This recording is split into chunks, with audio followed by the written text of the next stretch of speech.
What's up? What's up? What's up, y'all? Look, we bringing y'all a special midday live edition of the Draft Nerds Podcast. You got myself, Ben, Jay, and we got the football encyclopedia himself, Mr. Bill Carroll here. We got a good show for y'all today, y'all. So I hope y'all, tuned in and rocking with us. If you haven't gotten a chance, go to YouTube, go to Draft Nerds, at Draft Nerds on YouTube. Like, subscribe, share it with your friends. Some really good content. We've had a ton of people over the past few years tell us, hey, I never watched the draft before. I never was into college football until you guys started doing your show, and we appreciate you. Thank you for rocking with us. You can also follow us on Spotify, Apple Podcasts, wherever you get your podcast. Just look up Draft Nerds, and we'll be right there. Um, man, we got a good show. The season is over pretty much for the college football season. We're going into bowl week. We're going into championship week. The NFL is winding down as well. Everybody is starting to get their commitments in for the Senior Bowl and other All-Star games. So it's really exciting. And this is where we shine, baby. Bill knows this. Jay, Ben, this is where we make our money. This is our year. And so this is our season, and we get ready to kick it off. Jay, tell us what we got on tap. All right. First things first, we got to talk about quarterback. Of course, quarterback. Every single podcast, it seems like we got to talk about them. But hey, they're a little important to the game of football. And in this upcoming draft, quite a few teams could possibly need a quarterback. So, question is, how many teams are going to take a quarterback round one? And like, how many QB needy teams are there really? All right, so here's what I think we should do.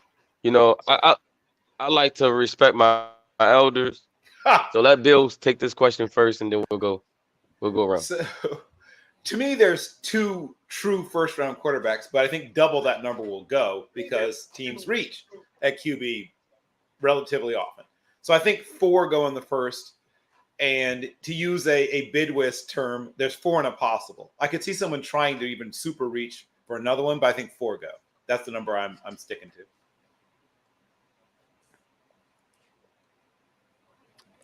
And teams, define needy. Okay. The Ben, Patriots. what say you?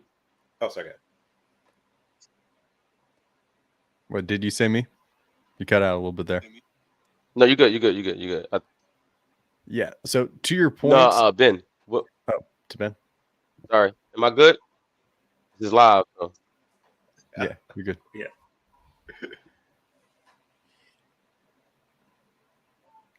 Ben, it's you. Wait, what was it? Sorry, Ben, it's you. Sorry. Yeah, we've been cutting in now. What was the question? The question was in regards to the quarterback class. How many do you think are going to go screen. in top How many 10 quarterback in teams? the first round? Oh, it's like in the first round, I would say 5. I'll go 5.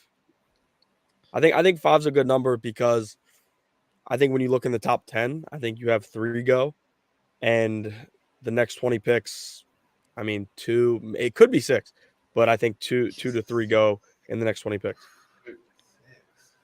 Yeah, I agree. There's like around 6 potential QB ones, or like QBs who go in the round 1.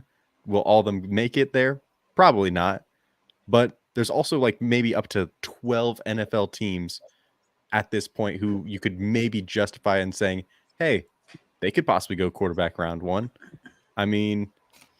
Between, of course, so much is reliant on how the NFL season ends for a lot of these quarterbacks on their current teams. Like for the Bears, Justin Fields, how does he end his season? Could they go quarterback at either one of those picks, first one or third or fourth?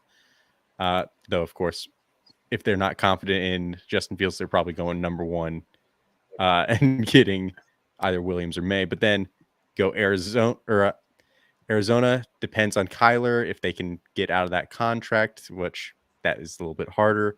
New England, not sold on Mac right now, and who knows what happens with their coaching and GM situation as well. The Giants, how do they feel about Daniel Jones and his injury? And his contract is basically a 1-year deal at this point. You can get out of it afterwards. Could they? Their coaching staff is also on a hot seat. Tampa Bay Buccaneers, are they sold on Baker? Then you got Titans.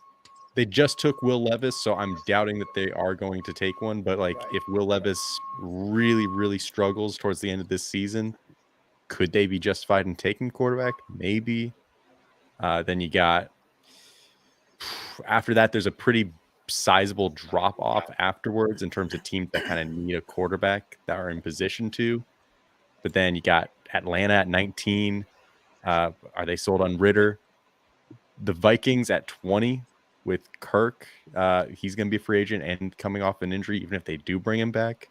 And Dobbs, we like the story, but this past week, we kind of saw a little bit more reality with 3 interceptions. We're like, is he going to be in their long-term plans for the Minnesota? I can't really guarantee that. Seattle, and then who knows? Yeah.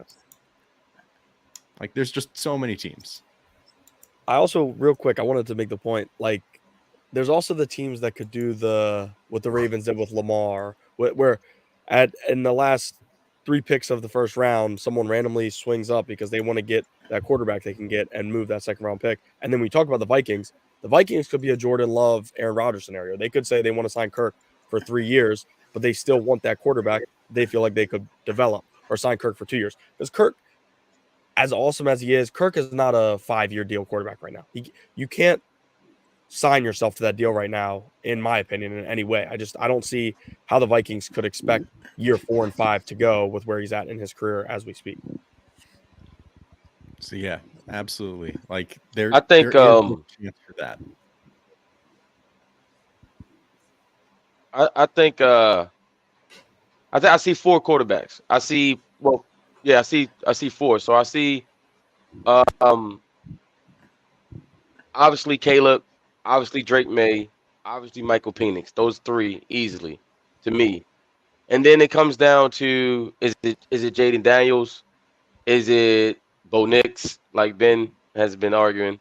Or is it JJ McCarthy? I think the 4th one will be one of those 3 if a team gets desperate. Also, we got to remember Justin Fields could be a part of this year's quarterback class, meaning he could get moved to one of those teams that feels like they don't get the quarterback that they want. So that could also hamper a Bo Nix, a Jaden Daniels, or a JJ McCarthy, because let's say Bears take Caleb, Patriots take May, Falcons or someone like that takes Penix. And let's say the Raiders wanted to get a quarterback. The Raiders might say, you know what? Instead of kicking the tires on a J.J. McCarthy or a Jaden Daniels, why don't I just get Justin Fields? He's already got NFL experience, and he's still young enough to be a franchise quarterback. We'll take him, and then we'll just let someone else figure out the other guys in the second round. That's what I see. I see about 4 quarterbacks going in the first round. And the reason being is that as good as this class is, it's not like it was a little overhyped going into the end of last year. Everybody was saying it was going to be, the next year's class is going to be generational and the best class we've ever seen since, what was that? What year was that, Bill? With 1983. With Dan Marino on them. But it's not, right? Caleb is still my number 1 guy. I still think the world of him. I still think he's great. I still think he's generational. But even he's come back down to earth. Drake May didn't even have as good a season as he had last season. Michael Penix, his issue is the age, right? Which is always going to come up and be a question mark. We saw that with some prospects over the last couple of years. And then the other guys are just really like, I really feel like the other guys are second round picks, right? Let's be honest. Like, if you compare a Bo Nix, a Jaden Daniels, and a JJ McCarthy to last year with Will Levis, they all kind of fit in that same box where they have a lot of things you like, some things you don't like, and you're not really sure if they're your franchise quarterback. But hey, the risk is less when you take them in the second round as opposed to first, right? So that's the way I see it. I see 4 quarterbacks possibly. Also, Justin Fields being involved in that. So And we'll get into, like, for example, I don't like me and Bim has been talking about this. I don't think Bo Nix is a first round draft pick. I just don't. And the reason being is, um, I know the age is part of it, right? It's the same issue that Michael Penix has, right? It's the age, whatever. They're But that's three not even months. the biggest They're issue. 3 months different. I don't think that's not the biggest issue. I think the biggest issue with Bo Nix is that, one, that Auburn tape still exists. You can't, it doesn't just the go Indiana away. tape for Penix exists as well. I'm sure it does. But Bo Nix, like we talked about this. Who do you like better as a prospect, Bo Nix or Michael Penix? Right, going to the league. Right, which one do you think teams like better? I think Bo Nix, that tape in Auburn was really bad. Then he transferred to it's still a Power 5 conference, but we all know the Pac-12 can't hold a candle to the SEC, especially when we talking about defense. And then you go in Oregon and you playing in this college-style offense. So the question is how pro-ready are you? Are you really a franchise quarterback, or are you a guy who just kind of fell into the right system and was able to revitalize your college career? What I see from Bo Nix is this, and I'll pass it to you, Ben, so you can rebuttal. What I see from Bo Nix is this. Really good college quarterback, not so much NFL. We've seen guys like that in the past, right? I'm not calling them Tebow or nothing like that. I hate when people throw Tebow out there. But we've seen in the past really good college quarterbacks, but they don't necessarily translate to the NFL. Yeah. The argument that you make against Nix, I hear it. And I also, when me and Matt had the debate on the phone outside, you guys should have heard it. It was actually incredible. But we also made a bet about if he would go in the first round. My argument to Matt was, I think Nix goes in the first round. Does he deserve to? No, because I think, and I wouldn't say that Nix can't have NFL success, because I think that's unfair to say. I don't think he's a guy that he goes in the NFL, he's not good. I think he's going to need the right system, which it's like that for a lot of quarterbacks. He's not Caleb Williams. Caleb Williams can go anywhere and will have success. I don't care what anybody says. I'm that high on Caleb Williams. Obviously, everybody overreacts to the Notre Dame game and those games. But to me, Caleb Williams could still go to any one of these teams. And I also think NFL teams need to build their scheme around their first-round quarterback versus you scheme drafting a quarterback. I think some NFL teams should go with what they get, and I think it's hurt a lot of teams in the past with it. But back to Nix. At Auburn, obviously, Auburn fan. I've been an Auburn fan since Cam Newton was there when I was a kid. I love Cam Newton. But Auburn set Bo Nix up to fail. And it's not just Nix. It's not just their fault. Nix struggled. Nix did play bad at Auburn. But Gus Malzahn's biggest issue as a recruiter is what? Offensive lineman. Brian Harsin, I don't even think, went out of his way to recruit offensive linemen. And that the two dudes could not get offensive linemen to save their lives. And Bo Nix played hurt constantly at Auburn. Like I said, I don't want to keep making excuses, but Bo Nix constantly played hurt at Auburn. If you followed the games, you would watch him. He was banged up. He didn't have top receiving talent. He had an awful offensive line. And he's playing against Georgia week in and week out. They're getting after him. Obviously, he did not throw the ball that well. Turned the ball over a lot. His biggest issue at Auburn, accuracy, and turning the ball over. What has he done at Oregon? He's fixed that. I think Bo Nix, like we've said, it's fair to call him a second-round quarterback, but I don't think he goes in the second round. And I think Bo Nix has shown. Also, Penix has not thrown the football that well in the second half of the year. I'm not sure what's going on there. Whatever. Penix has struggled throwing the football second half of the year, and it's glaring. Like it's been clear. I sat down and watched the full Arizona game. There's just been games where I don't know. Penix is just there's been an issue, and while he's had those issues, Bo Nix is continuing to take off. Now, that also gets to this question. Will Stein is the offensive coordinator at Oregon. That guy is incredible. What he did at UTSA it's just not talked about enough. I think he's going to be a head coach in the near future. That has helped Bo Nix, but he's also a quarterback's coach. And Bo Nix has improved as a passer. Bo Nix accuracy has improved. It's not Bo Nix throw a screen, guys get 80. He does throw some underneath stuff, but Bo Nix has put the ball where it's needed to be thrown, and Bo Nix has played good football. I think Bo Nix and Oregon gets the win on Friday night. I want to see Bo Nix play Georgia in the playoff, because that is a defense that we can see where Bo Nix stands in terms of facing a defense. So if Bo Nix goes out and goes on a run, I obviously I'm a betting guy. Everybody knows that. I have a futures bet on Oregon to win the national championship. I took it 2 weeks ago. Okay. I need this Friday night win because they'll get the playoffs. Friday night win. So I need Now that we win. getting somewhere. Now we getting somewhere. Right. I need that win. But people talk about age, and that's another thing. People talk about age with Nix. It's not fair because Bo Nix started day one at Auburn. He went in week 0. I remember this. It was right before I left for college. Bo Nix in week 0 took down Oregon, who he's now playing for in the Chick-fil-A game. And it was Bo Nix in the first half. I still remember because I was a diehard Bo Nix fan coming into Auburn. I thought he was going to change the program. And to me, funny I say this, Bo Nix did change the program. He left and showed the university how much of a joke Brian Harsin was. Because Bo Nix left and wasn't holding that float up just a little bit, he left. Brian Harsin goes, and now Hugh Freeze is there. Chance to get Riley Leonard, which Bill talked about earlier. I'm a huge Riley Leonard guy. Riley Leonard's healthy. He is a baller. I think he's going to Notre Dame, though. I think he's going to Notre Dame. He's visiting both. There's a chance Auburn gets him. NIL will talk as well. So we'll see. We'll see what Auburn can kick up for money wise. But Auburn's going to get a better quarterback now. But yeah, like I said, Bo Nix just Bo Nix sucks. Bad play. No, I'm just messing with you. I'm messing with you. He doesn't suck. So here's the thing. Let me just say this real quick. There's 2 parts you made that made sense, right? And you didn't make these points when we were arguing the first time because I wanted to completely disagree with you.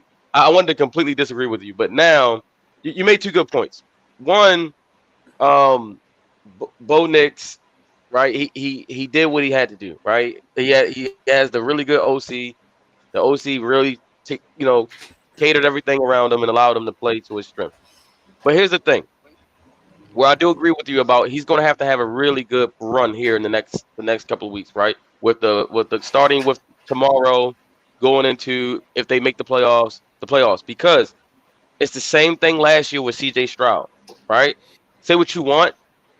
That playoff game against Georgia is what elevated CJ Stroud to the number 2 pick overall. I mean, I was always right. That was the game that we got to see CJ Stroud against the number 1 defense in the country, and let's be honest. He played his ass off, right? Like he played unbelievable. And Ohio State did not lose that game because of him.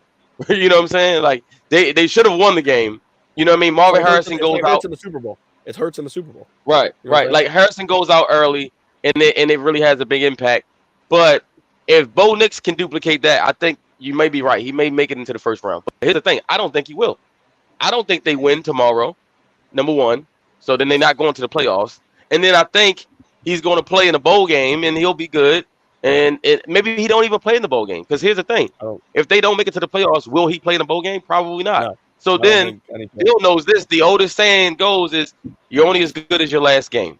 Right? So hopefully his last game, win or lose, is a great game because that will be the lasting impression he will have on NFL scouts. And because I don't know if he'll go to the Senior Bowl. He should go to the Senior Bowl. He's a super senior, super senior. And he should go to the Senior Bowl, but if he doesn't, that will be the lasting impression the scouts have on him.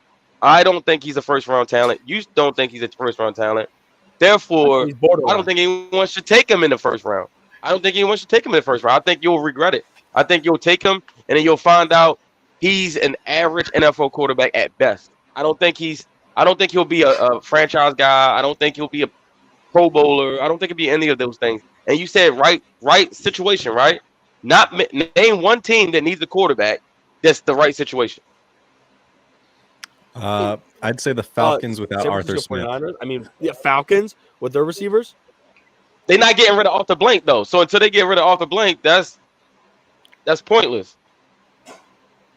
Bo Nix would go into that system and be better than any quarterback. I meant Arthur Smith, not Arthur Blank. I meant Arthur Smith. My bad. They got too many authors. Either. They got too many authors. You got too many authors. They got. All right, Bill, real quick. Settle the tie for us. Does Bo Nix deserve to be in the first round or not? Deserve, no. But, sometimes things happen. He could crack it, but I don't see him in the first. I think he just misses, though. I think, as somebody mentioned, some team trades back up into the top of the second and probably gets him, pick 32, 33, 34, 35, somewhere in that range. The first 3 picks of the second round, maybe. That's where I have it. So, Bo Nix, you are a Las Vegas Raider. That's actually not a bad idea. That's another spot that everybody's talking about. Aiden O'Connell's not the guy. Yeah, and like, here's the thing: these guys, they could be trading back up into this, like earlier into the second, or like the Ravens did with Lamar. I'm not saying Bo Nix equals Lamar. I'm just saying they traded back into the first round. Why? Because they wanted that extra fifth-year option to keep that quarterback under the cap at a reasonable value for an extra year potentially. So If they believe he's the guy, I mean, because the Titans could have did the same thing for Will Levis, but they just took him in the second Bo round Nix is instead. better than Will Levis is. Is he? Yes. I don't know. Will Levis, not last year. His season before that was very, very good. It would have been a top Yeah. 5 quarterback. yeah, Watch, it's bro. I Bo have Nix is them a better- very, very Bo close Nix to is a my better prospect college rankings prospect right now. than Will Levis. You said you have Like- him close. Yeah, I think Nix offers a lot more as a rusher for sure, and this season tape is much better than what Will Levis had in his last season coming out. But like you said, the 2021 tape for Will Levis versus the 2023 tape of Bo Nix isn't too like far apart from each other. So like, and a lot of Levis's regression also was like he made plenty of dumb mistakes, sure, and he struggled against pressure, struggled against blitz IDs, and that really was a concern for me. But there was also a fair bit of it was the receiving and offensive line talent just was not there in Kentucky, and going up against SEC level competition, if it ain't up to snuff, you're getting smoked. I agree. So, I agree. like, Great way to wrap it tougher up. those I two, agree but though. Well, same hey, it's tier. something to look forward to. Mhm. All right. Also, real quick. I'm sorry, I don't want to get back to it. I just want to make the point. There's always that quarterback that goes on the run. You talked about CJ Stroud. There's always that quarterback that goes on the run, Desmond Ridder, that goes on that run and is drafted ahead of where they're supposed to be. So we'll see. Well, sometimes that run ends All up right. being the key for a guy to get in where he should, like CJ Stroud. Bo. I agree. So, anyways, We'll see tomorrow. We don't have to. Hey, look, we don't have to wait long. We'll find out tomorrow. I can't wait, bro. I cannot wait for that game. that's going to be a high-scoring affair. But we'll talk about that game later. So, guys, another key topic at the top of the draft is who is the top edge of this class? Because honestly, I've heard 4 names talked about at various points throughout this year, and I'm sure you guys have heard them already. And I'm going to say this in no particular order. This is not the rankings. This is not the standards. Just putting the names out there. Dallas, Latu, Verse, and Chop. Who's number 1? Go ahead, Bill. Take it. Okay, so the combine will eventually sort some of this stuff out. But for me, it's Verse, then Latu, then Me too. Chop. And but there's some guys I have like in my top 10 that nobody else has in their top 10. So I'm a little different than others, but yeah, I like all the players that were mentioned. And then people are sleeping on guys like Jonah Ellis if he comes out. He's from Utah. Love him. He's got the NFL bloodlines. He's great against the run. He's incredibly strong for a guy who's about 244 pounds or 246 or whatever he is now. But I mean, his power to be his size is nuts. Muhammad Kamara has another guy that's got, I mean, not just because he's from Colorado State, but has some of that Joey Porter stuff to him. Twitchy, mean, plays a little bit angry.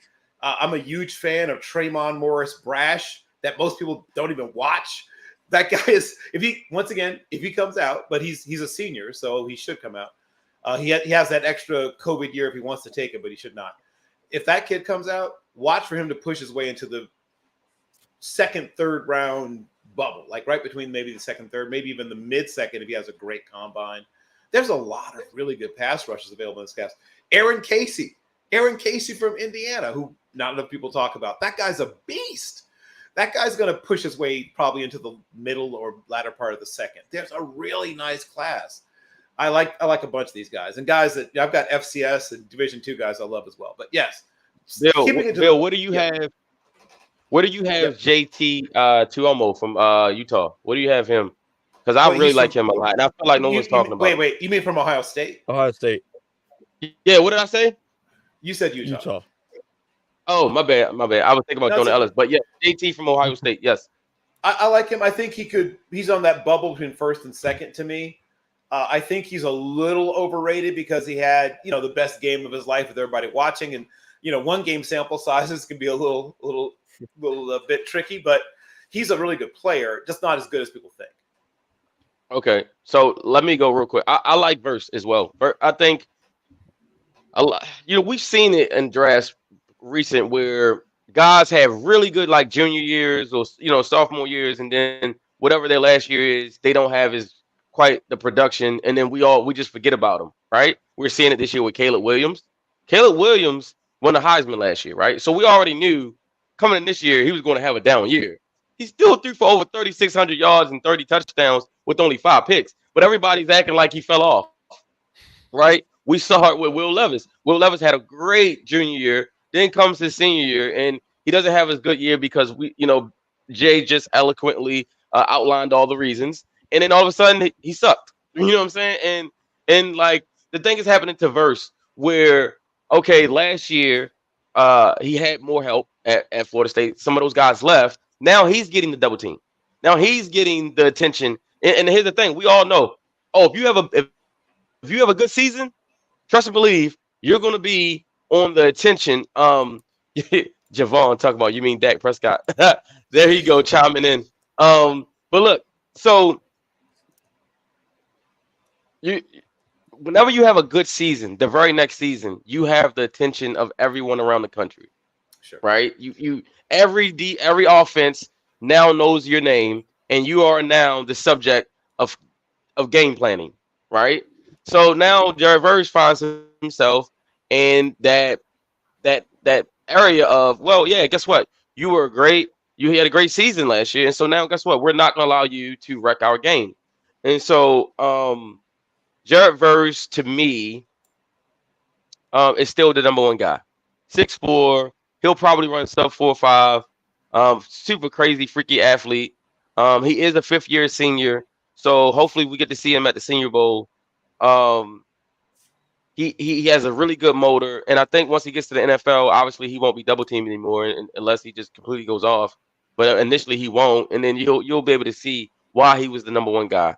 For me, the number 2 guy is Dallas Turner. Love Dallas Turner. Very heavy hands, can set the edge. Can do all the dirty work, the things that you like from an edge rusher. I did not have Chop, and then I have Latu. I'm nervous about Latu. Whenever you have a guy who medically retires and then comes back, that is a red flag. It's about the biggest red flag as you can find. And I love all of his skills and all that stuff. But like the number one question from every scout, every GM is going to be, okay, what happens if you have another issue? Are you going to retire again early? So if that's the case, we don't want to waste a early day 1 or even an early day 2 pick on you. Yeah, Grant Calcaterra was a similar story. He medically retired, then transfers to SMU, and now is having a decent little career with the Eagles. But you see, it's a few guys I could point out that have done that, where they've medically retired and then bounced back. Yeah, the most famous recent one is probably Jalen Phillips back in the day as well. He had a medical retirement as well. He's come back and he's had a pretty solid start to his career. However, he also just got injured as well, so we can't really say too much on him so far. But it's definitely the one thing that honestly is keeping Latu from being a top 10 prospect on a lot of people's boards. This year he's showing everything that you kind of really need in terms of pressure generation, how he's generating the pressure with both using his length very well, his hand work, having great bend. Like he's got the tools to be that guy that like you really, really want as your top edge rusher, as your franchise edge rusher. It's just, can you rely on him? Like medical is just going to be so important for him at the combine. That's one thing that we don't see like watching TV or like from all the scouting combine like discussion, but just what the teams are going to see on his medicals is going to be the most critical thing for him. It's big for Penix as well. He's had 2 season-ending injuries. People don't talk about that enough.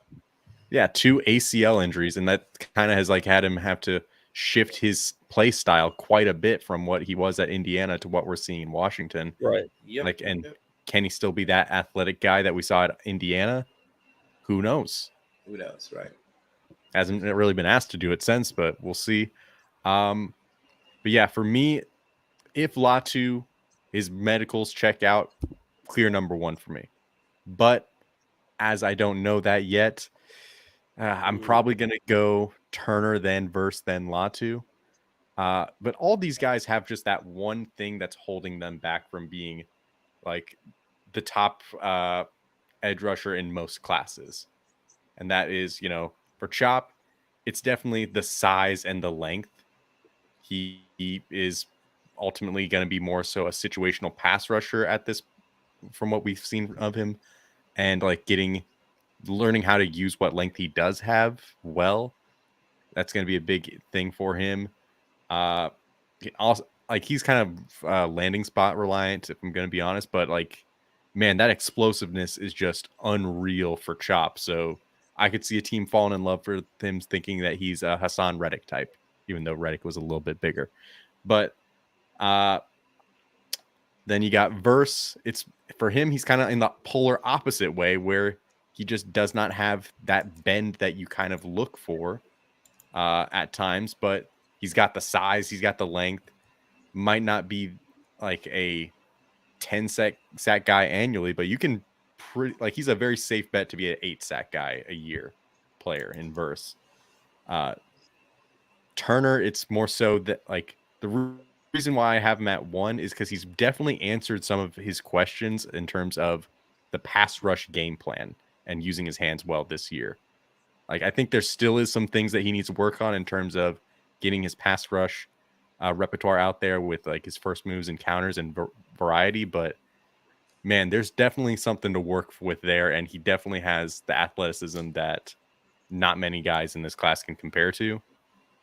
And then, of course, Latu, the medical red flags. So I'm going Turner as my number 1 for right now, but it's close. Wait, just one quick thing. You said you have Robinson as smaller than Reddick. Reddick is 237 coming out. Chop's listed at 254, which might be, fictional. I think that's a little inflated. I think it might be a little inflated. 250. I'm going to be real. Might be fictional. Like college. No, I agree. I agree. He's probably more like 246, something like that. But that's still bigger than Reddick. Reddick was 237, and he's the probably reason why I have like Reddick is like not just in terms of just weight, but also Reddick had a little bit more of that. Just he knew how to use his speed. Like, it's kind of hard to describe. It's not so much like a wingspan issue, but like he knew how to use what length he had a little bit better. Well, he was even more explosive. I mean, yeah, there's nobody as explosive as Reddick that we've named. Like, I don't know if there's a single guy as explosive. Hassan Reddick was very rare in terms of pure first. He was. Yeah, the only thing that was holding back is that people wanted to use him as a linebacker more so. Well, because he was 237. I mean, I kind of sort of get it, but sometimes a guy is what he is. You can't just people try to project some players too much. Oh, he's a little undersized. Let's try this. No, he's a pass rusher. Let him rush the passer. I don't care. I mean, I don't say I don't care about size, but I will take what a guy's able to do as opposed to pretending or guessing about what he might be able to do. So you got Chop as your 1 now? No, I never had Chop my 1. I'm saying he's bigger than Reddick. Is all I'm saying. I've seen Hassan Reddick stood right next to him. He was legitimately undersized. Chop might be borderline, but he's bigger than Reddick. Right. We got our prospect spotlight. Tell us what that is, Jay. All right. So in this, we each picked one prospect that we wanted to highlight, talk about for a little bit, get some information for you guys to learn about. So, because hey, sometimes when you get into these draft shows, you more so are getting like the whole entire rankings and just like really quick snippets of like an entire position group, rather than talking about the specifics of an individual prospect. So in this, we get to ramble a little bit. We get to talk about some of our favorite guys in this class to really highlight. So I think we should start off with respect wisdom, respect our elders, and start off with Bill, of course. Who you got Oh, for us boy. as a sneaky under the radar potential guy for you, from what I've heard? Yeah, I'm a big fan of Nate Lynn. I've been a fan of his for years. He broke out 2 seasons ago with 12 sacks. Utterly dominant, plays with a really strong base. Like, he's a guy that is good against the run also. He's going to measure in at probably just under 6'3". I'm going to say 6'2 3/4, probably about 262 pounds. And he plays in a high level of FCS because William & Mary plays a tough schedule. He had a really good game against Hampton University. He went off on them. He had 9 tackles in that game. He had 2 sacks against Maine, which is another, solid, not great, but solid program. He's just a machine. Like, he's very consistent, and he is a guy that gets constant pressure. 8 sacks is not mind-boggling, but he's had 2 8-sack seasons, and like I said, his bust-out year, he had 12. But you could tell he's not sneaking up on anybody. Everybody is trying to keep Nate Lynn from destroying their game. So he's getting chipped. People are sliding coverage to his side, and he still manages to produce. Like I said, if you're looking for a couple of games particular to watch on him, as I said, the Virginia game, right, playing up in competition. He had a tackle for loss in that game. He had 3 solos, 5 assists. Good against the run, had a hurry, which easily could have been a sack if not for the fact that Virginia's quarterback is very, very, very elusive. So that's a guy to put on your watch list if you haven't heard. And shout out to Matt Towson, right? Against Towson, he had a really good game. So put those on your watch list. And then Richmond is another good game to visit. And Richmond has a pass rush I like too, but that's another show. But yes, Nate Lynn, number 99, the tribe of William & Mary University. Really good player and could do a little bit of everything. Kicks inside sometimes, but he's going to play outside the next level. And we talked about this off air, but do you think he'll be at the Senior Bowl this year, Bill? I hope so. If it's up to me, he will be. Like I said, I'm apologizing to Jim Nagy already. I will be in his DMs talking about Nate Lynn on a fairly regular occasion. Shout out to Jim Nagy, man. He working overtime right now, trying to get those seniors in, but also trying to get some of those underclassmen. And he's been rolling them in every day. I mean, multiple guys commit. That is a hard job. It's a lot harder than it looks from the surface. And Yep. Kudos to those guys over there, man. Can't wait to see you guys in a couple months. Yeah. If he doesn't get to the Senior Bowl, watch for him. Yeah, if he doesn't get to the Senior Bowl, watch out for him at the Shrine game. Yeah, he'll probably definitely be there. But hey, Nate Lynn. Hey, Jim, you watching, man? Get on the horn with Nate Lynn if you haven't already. I'm pretty sure you've already reached out to him. He probably has his invite, to be honest. All right. So Ben, who's your guy? Bo Braid, safety from Maryland. He's a heavy hitter, and I think Bo Braid doesn't get the acknowledgement he deserves. He was an honorable mention Big Ten player. I think he was better than that. Maryland's defense was very shaky. One week they would look like one of the better Big Ten defenses, and the next they would get carved up. A lot, in my opinion, I mean, being from Maryland, watch Maryland every week, had to do with Braid being on the field. Braid dealt with a lot of minor injuries, and he missed 1 or 2 weeks. But every time he's on the field, he's up around the line of scrimmage making plays against the run. I mean, in the Nebraska game, if you watch that game, if you take one player away from that game, it was an ugly game. Maryland pulled the win away. Still, obviously, had the interception at the goal line. But Bo Braid was around the line of scrimmage, causing havoc for that run game that Nebraska was doing. They were trying to run the clock. They were trying to do that because they really couldn't throw the ball. Nebraska all year couldn't throw the ball. But when you look at what they did in the run game, Bo Braid, as a safety, coming up, making plays, made a big stop on 4th down from the safety position. Good speed. I think he's a raw prospect. I think he's a guy who is a 4th round, 5th round pick that ends up being a starter in the NFL, maybe even later. All depends how he'll test at the combine, but I'm interested to see how he looks at the combine. I think with the way he hits, I think that stands out to some teams. And also, pretty big to me, the way he hits, as hard as he hits, did not get ejected for targeting once. In college football today, all the heavy hitters, they also get ejected for targeting and all that stuff. Bo Braid didn't have that happen to him once all year. So I think Braid plays the game the right way and is just kind of old-fashioned football player, which I think a lot of teams could use. Obviously, year one, I don't think he plays a ton. Might be a learning step for him. Obviously, at Maryland, he's in in a not as highly advanced defense. He's not ready for the NFL defense, but as he goes to NFL teams, spends a year there, learns kind of like Nick Cross has in Indianapolis. Obviously, when Nick Cross got there, he didn't play a ton, but Maryland, I think it's going to take some time to learn an NFL defense with the way Maryland runs. So with Bo Braid, going to have to improve against the pass a little bit, but quarterbacks avoid him. If you watch their games, quarterbacks do avoid him when he's on the field, which is impressive to me. That's respect. And also, like, his interception numbers weren't high, but like I said, when quarterbacks avoid you, probably a good thing. So I think his numbers could have looked better, but the way he tackles, I'm very high on Bo Braid.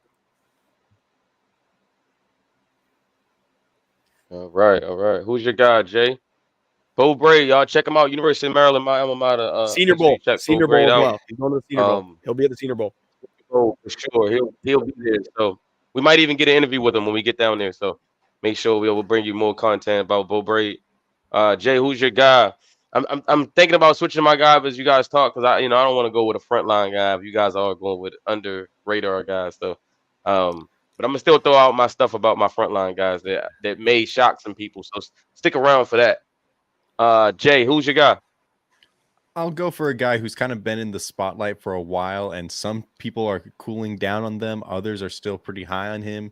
The range of like draft areas for him is pretty sizable just because also of the position he plays and being devalued right now. But you guys are going for older players. I'm going someone who will be arguably one of the youngest players in the NFL when he enters. I'm going with Braylon Allen, who is 19 and has declared for the draft just the other day. Yeah. And why would someone so young want to go into the NFL? Like, hey, stay for a year, season up, get some reps, make some NIL money. Well, the reason being is this man is a freak of nature athlete. I know we hear that like talking point said for a lot of different guys. This guy is it. Like at the running back position, we're talking about size that very few have. Like the range for him kind of in terms of pro comps, if you want to talk about like body size and play style, is like AJ Dillon, Derrick Henry type, just absolute mammoth of a size of a running back. But he's also got very strong speed and acceleration for that size. Like according to Bruce Feldman, who does like his freaks list, he tested a 1.49 10-second split last year. And that was when he was like 18. And he's doing this at 245 pounds. Jeez. Absolutely freaky speed for that size and delivers an absolute hammer. Now, here's the thing. He is not going to be for everyone. When we're talking about a lot of prospects, some of us want like a well-rounded guy who's going to fit in a lot of different schemes, play a lot of different roles. And that is not going to be Braylon Allen's game. Right now, he's in possibly one of the worst scheme fits in college with what Wisconsin has shifted to do. They are now playing a lot more shotgun type of plays, but this guy's an eye backer. You put him as the single back. You get him some time to build up his runs, especially on like an outside zone or something as well. And not many guys are slowing him down. The problem is they're not running that scheme. He still is producing, just not as much as what you'd kind of expect for a guy of this athletic ability. He's not going to be an absolute like most agile guy. He's going to be going north south and not wasting any time going and moving around guys. He's going to run through them. So ultimately, I think his landing spots are narrower compared to a lot of other running backs because you're going to see a lot of other running backs possibly ranked ahead of him who might not have that same level of freakiness in terms of his physical profile. Though plenty of great high-end athletes, don't get me wrong, but they will have more well-rounded games. He just should not be used as a receiving back. He should be used as an eye back. And if you put him in the right system and in the right landing spot, he's going to make some heads roll at the NFL level. So I would love to see him possibly in, for example, if the Titans decide to move on from Derrick Henry, who we mentioned as one of his possible comps, that would be an interesting fit for them. The Cowboys, potentially, if they need someone to be more of the thunder to Pollard's lightning. That would be interesting. Like, there's a few spots there, but because of that, the range of him could be anywhere from 4th round to 2nd round for where he goes in the draft. So I'm a big fan of what he can do if he gets into the right spot, but we'll see where he goes.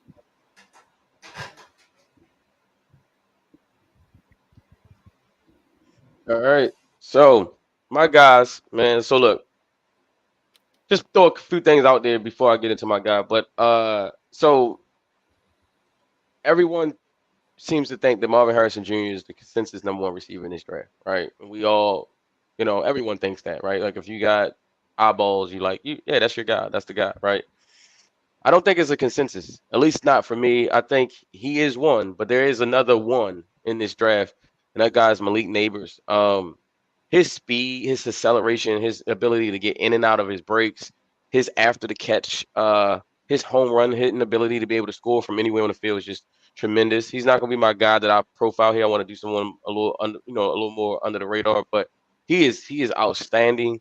And I know Marvin is going to get all the pub, right? But he's outstanding. He reminds me, Bill, a lot of Sammy Watkins coming out of Clemson, right? Sammy Watkins was unbelievable as a prospect coming out of Clemson. It didn't quite translate to the NFL only because of injuries, I would say. He showed he had some signs, some good years in Kansas City. He did win, I think, Offensive Rookie of the Year in Buffalo. He had over 1,000 yards as a rookie. But he never quite became what we all thought he could be.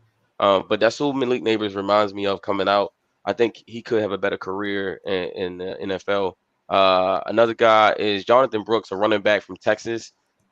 This kid was buried on the depth chart behind Bijan Robinson and Roschon Johnson, and this kid may be definitely better than Roschon, and pound for pound could give Bijan a run for his money. Like, this kid is really special. Can catch the ball out of the backfield. Had over 100 yards receiving this year, plus over 1,000 yards rushing. Contact balance, everything that you want in today's NFL. In an NFL running back he's got it all. But my guy that I'm going to focus on today is Troy Fontenot, the tackle from Washington. Right? Watch him tomorrow. Check him out tomorrow. He'll have a good opportunity to prove to you guys exactly what he is. But he is outstanding. His feet and his ability to get in and out of to be able to get into his pass sets. He's really good in the run game. Really, really quick feet for a guy his size. And then another thing that I really liked about him was for guys out there trying to figure out who does he remind you of. Think of Daniel Falele with like better feet. Right, like think of that. That's who he is to me. He's a Daniel Falele with better feet. He stands at 6'4", 317 pounds. He is a junior. He's just a freak, man. Like a mauler in the run game. Again, really, really, really good. Really, really good in pass sets, things like that. So he's fun to watch. If you get a chance, check him out. I'm going to show you guys a little clip here just of what I've been talking about, of what he is and what I think he is at the next level. He won't be a first round pick, which is fine. But he is a guy that I think could come in and start 14 year one. He's the left tackle here, number 55. And he's going against Oregon, right? The team that he plays tomorrow. So, and they got a pretty good D line, right? Look at him drive blocking 7 yards down the field. Again, remember I told you guys about the nastiness that he has in the run game. And you normally get that from those guys in the Pacific Northwest. They just nasty out there, right? Able to hold his block, get back in his pass sets. He can be like, if you got a guy who's got like tremendous speed, he could struggle with that a little bit. But he'll handle powerful guys pretty well. Bill, what do you have on this guy? What do you think My about him? only question is, will he be able to stay outside, or will he get kicked inside? I mean, Falele is a monster, and he's not He is. that kind of guy because he's 4+ inches shorter and 50 something pounds lighter, but he's got much better functional bend than Falele. That was always Falele's issue is his lack of ability to feet and bend was why Falele is a guy that I wasn't as high on as some people were. So that's not an issue so much for him. He has good bend, he has good feet. And if you're okay with a smaller in terms of length and height, a smaller tackle, he's powerful, but he's got, he's not as tall and not as long as some people will like. He'll need to win the weigh-in, as they say, right? He'll need to end up, 33-inch arms probably means he's okay. 32-inch arms means it's a struggle. Anything under 32 means he's almost certainly being kicked inside. Right. So yeah, I agree. There's some people who really, especially in the scouting community, that really believe in measurables. It's the reason why that a guy like Linderbaum, who I thought was like just a generational franchise center that a lot of people weren't high on because of his size. But in today's NFL, with with everybody getting more, what's the word I'm looking for? Where all the athletes aren't big and bulky anymore, right? Everybody's slimmed down. Everybody's looking like, you got edge rushers looking like safeties, linebackers looking like corners. I think he can play in today's NFL. Back in the day, I think there would be no shot. You had to be a giant like a Jonathan Ogden or Tony Baselli or somebody like that. In today's NFL, it's about quickness because most of the guys you're going against are going to be speed edge rushers. You're seeing them all the time. Speed guys on the edge, power guys on the inside. I think he should get a chance to play left tackle in the NFL. But again, if for some reason, you get him in camp and he's just not getting it, hey, guess what? Slide him in the guard, and I think you'll have a great guard. Let's not forget Jonathan Ogden played guard his first year in the NFL. And then he went on to be a Hall of Fame left tackle. So there's no shame in kicking inside. But here's the thing: position versatility. We know he can play left tackle. He did it. And then we know he can play guard as well. So you'll get a guy that you can use regardless who will be impact starter for you on your line. And we all know in today's NFL, you can never have enough offensive linemen. It is really hard to find offensive linemen. And teams are just, just clamoring for them, right? If you can get, you want as many as you can get and get them in your building. I know you like Pac-12, Ben. What do you think about him? And then, Jay, we can wrap up. I think he's a guy that, Bill said it, measurables are going to be important. But when you watch his film, it looks good. Also, obviously it's not a quarterback, but how does he do against SEC edge rushers in a playoff if Washington were to make it? You know what I'm saying? Like, I think just the Pac-12, you talked about it with Knicks earlier, the Pac-12, you only can play your competition, but it's just awesome seeing a lot of hinge guys or guys on the fence play in playoff games when they're playing against different teams that they've never faced before. Or if Florida State were to sneak in with Washington, seeing him and verse, like those matchups are what we would love to see. Obviously, the Senior Bowl saves us so we can see those matchups, especially now underclassmen being able to play in it. But the Senior Bowl, and the Senior Bowl is incredible. The Senior Bowl is better than anything we have in the draft world. But I just feel like game matchups are a tad bit different, and I would love to see it happen in a game where your team is fighting for a national championship. Like I would like to see his matchup against an SEC score, his matchup against a Florida State defense that's top 10 in the country. I would like to see those matchups against those edge rushers a little bit more where you're blocking for your team to win the national championship. Well, that'll be great because here's the thing: starting tomorrow, his team is essentially playing for a national championship right now. So we'll get to see what he does tomorrow. For those who'll be watching the game, pay attention to number 55. That's something else for you to watch. And then if they make it, like you said, their first round matchup is probably going to be against what are they, 7? They'll probably be against they're what are they at, number 3 or 4? They would probably get in a 4 or 3. It would be so if they get 4, they'll probably see Georgia. Right. They either see Georgia or Michigan Michigan. round one. Yep. So either one of those would be great matchups to see Michigan, how I he would love to see how because he works Michigan pressures the quarterback a lot. unreasonably. A lot, yeah, a lot. So I love to see him against some of those guys. We may get our chance. Starting tomorrow, if they can hold on and beat Oregon tomorrow, they will be in the playoffs, and we will get to see them against Georgia or Michigan in the first round. So Unfortunately, I don't think we will. But keep going, Matt.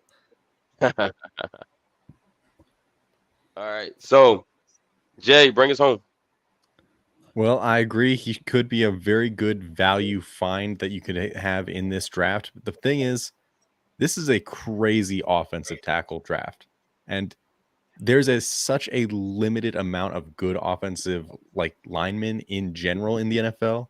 And we're just seeing this massive wave year after year of more and more pass rushers coming in that, heck, even last year, we had 80 guys finish with we had 4 guys finish with 80 pressures amongst NFL defensive pass rushers. And there's on pace to be potentially 10 even who could get there. It's shot up insanely much. This year we've seen just honestly some of the worst pass blocking that I've seen in a long time. So many quarterbacks getting injured also because of some of these pass blocking issues. The importance of offensive line is so paramount now, and it's a really The Jets good better tackle get somebody class. this year.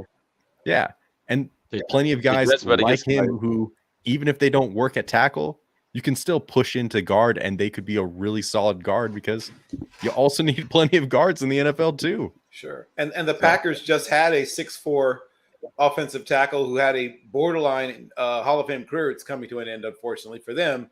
They might consider a guy like that. Yeah. So You talking about Bakhtiari? Yep. Yeah. Bakhtiari? He was undersized coming out. Mm-hmm. He was. Yep. He was. So just So, because yeah, of absolutely, the man. lack We of supply, go get that tackle this year. Hey, all right, we got some comments from the viewers. Boyd Perry said, "What up, y'all? Love them sleeper picks, especially the dude from Wisconsin could be a problem." Talking about Braylon Allen, Braylon, 19 years old, man. He's got a long good career in front of him as long as he stays healthy. and learns to catch the football. Yeah, you got to catch the football in today's NFL. It's Or imperative. just be like Derrick Henry and just not be asked to do that and just stick to your role because, hey, sometimes you can't be the well-rounded guy, but if you are dominant in your role, you're going to find a spot in the NFL. Absolutely. Yeah, I bet you he'll be catching a lot. I don't know who his agent is, but I promise you he's 20. I bet you every day he's catching probably 20 to 50 balls before he has breakfast, then another 20 to 50 balls before he has lunch, and then another 20 to 50 balls before he goes to sleep. I mean, you're right. You can be Derrick Henry, but wouldn't it be better to be Steven Jackson? I wouldn't mind being Steven Jackson either. So Bill, tell me, and then we're gonna end it here. Who are you watching this weekend? It's bowl week. Who are you gonna have your eyes on a little more than you normally do to see what they do? Well, a bunch of the FCS playoff games, which I guess you guys don't watch, but in addition to that,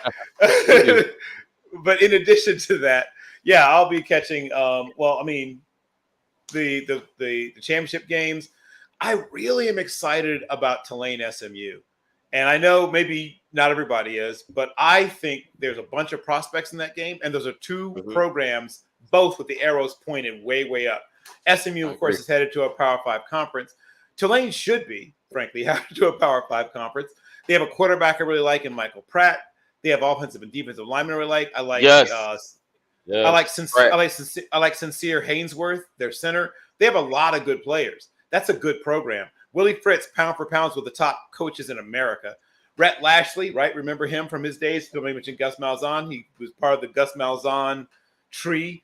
He's really put together a great group of individuals. I know some of the staff there at SMU. That is a program doing it the right way, and watch for SMU in the future as they jump to the ACC. But yeah, I'll be watching all of it. But yeah, I'll be especially circling the AAC championship, Tulane and SMU. I'll be looking at obviously Troy Fontenot. He's one of my favorite tackles in this draft, and I want to see what he does against Oregon again for a second time. Playing a team twice in one season. Um, there's tape, right? They can go back, watch film, see what he did right, what he did wrong, how to attack him. He's gonna have to play his best game. His job is to keep Michael Penix upright, and in order for them to win that game, and I'll be watching him.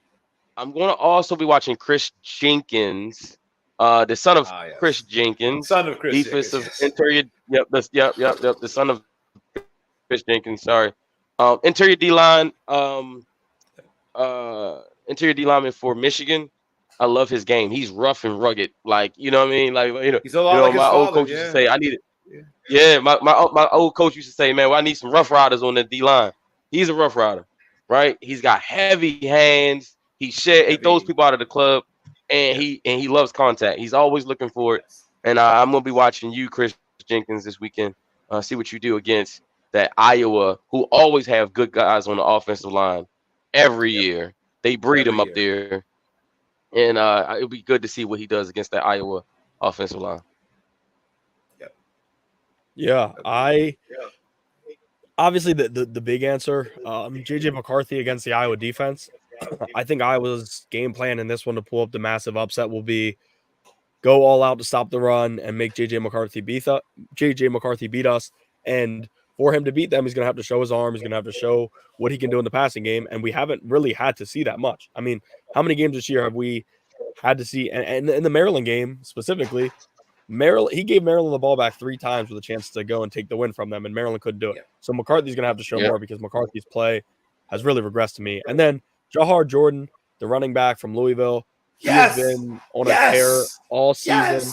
He's been on a tear all season, and he's facing Florida State, whose defense is – it's basically the TCU of last year where the TCU offense was great and the defense kind of struggled. But now, especially with Jordan Travis going out, that offense for Florida State is in trouble, but their defense is so good and might be able to sneak them into the playoffs. So I want to see what Jordan does against, like I said, definitely the top defense in the ACC, but maybe one of the best in the country. Yeah, I'm a huge Jahar Jordan fan. I'd love to have him as, the Thunder to our Thunder and whatever backfield, because we hadn't had any speed in our backfield in so long. I'm a huge fan of that kid, and I think he's wildly underrated. It shows you are a man of culture. Well done. Thank you, Ben. Hey, look at Ben digging into his bag. Who are you looking at? Who you got your glasses on, Jay?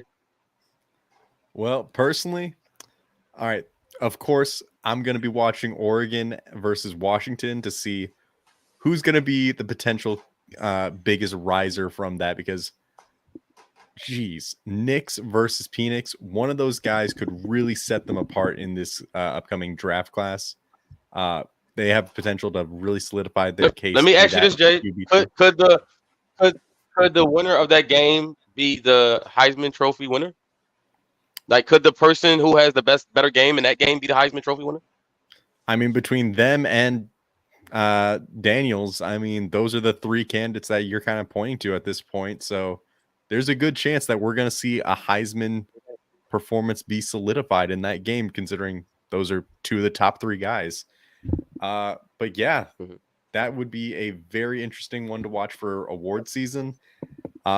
Also, one other matchup that I'm really, really looking forward to, Mims versus Turner, Alabama, Georgia, SEC. Because Mims, we just have not seen a whole lot of him just because of injuries and just inexperience. But geez, the physical profile on him is very close to Fashanu, and there's potential for him to be that developmental tackle that just shoots up the board if he has a great performance against Turner, who is probably going to be a very high-end round 1 pass rusher for most teams' boards. Mims, he's got to put on a really good performance for that, but if he does, that's going really high up on boards because there's definitely been a discussion in terms of who is going to be like the next tier of tackles after, of course, Fashanu and Alt. Latham, I think, is probably the consensus 3 right now, but there is been some discussion there. I'm I'm not saying Mims could shoot up to tackle 3, but he could get into that top 5 conversation on a lot more people's boards with a really strong game against Dallas. Yep. Yeah, I can't wait to see that one. That's a good one. Thank you for reminding me of that one. That's going to be a good one. All right, so last couple of questions before we get out of here. Perry asks, how is Braylon Allen eligible at 19 years old? That's Go ahead, an take it, easy Bill. one. His freshman year, he's 17. His sophomore year was 18. His junior year was 19. Yeah. Next question.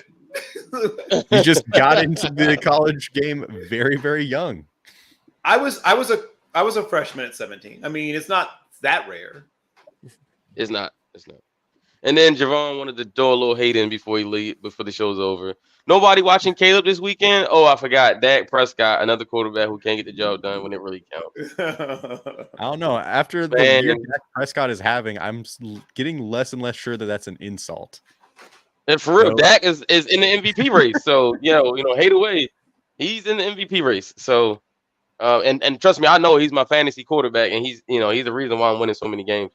There you go. Dak is a very inconsistent year-to-year quarterback, but this year he's definitely taken a big leap from what we saw last year, where last year he was leading the league in interceptions. Now it's not too crazy. Someone was asking about your attire, Bill. They said, hey, my man with the pocket square and his button down.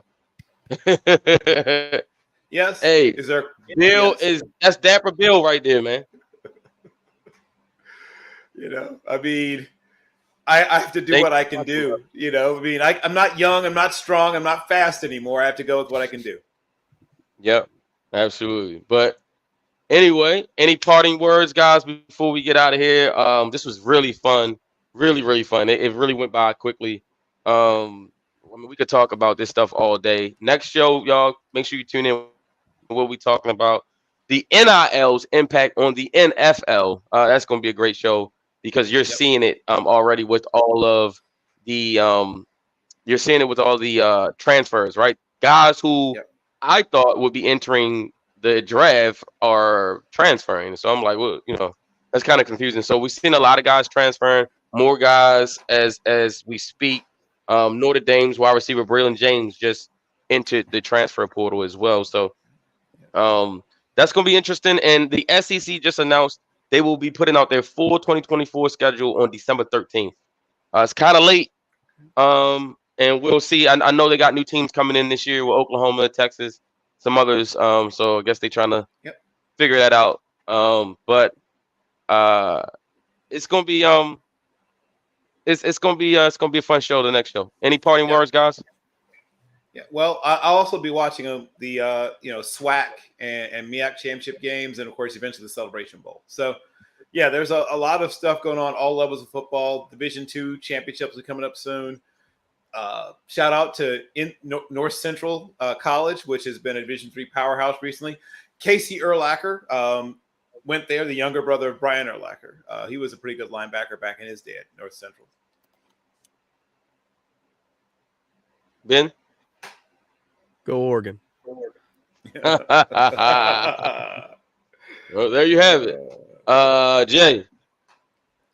Well, I'd just say, personally, my parting thoughts is we have been very, very blessed to watch this draft class because this is a very, very deep class at a lot of very high-level positions that so many teams need that you're going to see an abundance of talent go off the board at premium positions that could really, really turn around franchises. So if you got a lot of picks in this draft, you got to feel blessed for it.